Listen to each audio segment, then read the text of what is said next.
My kind of prediction for the rest of the year and going into 2027 is that we're going to see a bit of a pushback in marketing around AI and also fake products. So, one of the things that I think a lot of people have been burnt by now is the kind of AI product images. And we're also seeing a lot of like AI messages on social media. People kind of are getting a bit bored of it now. And I think we are going to see a big pushback on this because people are struggling to see the difference between what is AI and what isn't AI.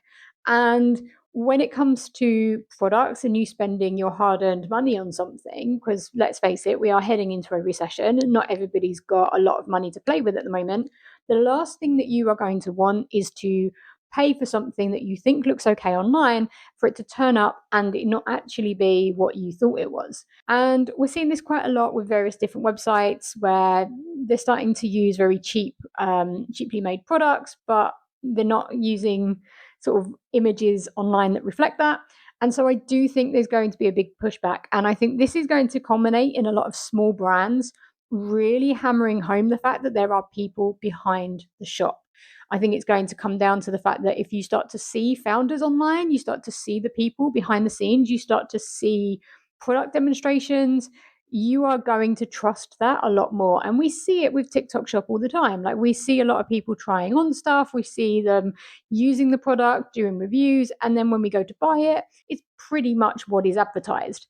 And that's really important. So I do think we're going to see a huge pushback against a lot of companies where they have these AI product images and they're using AI quite aggressively to promote things that aren't necessarily true. And I do think we're going to see a huge rise in human led, human backed marketing. And so you can get ahead of the curve by building in more human kind of elements into your marketing. Show up on camera, start showing your products, talk about the people behind your brand, talk about the employees that you have, and really celebrate their wins and their humanity, basically, because AI can't do those things. So let's see how it goes. That's my predictions for 2027. So let's see how this goes.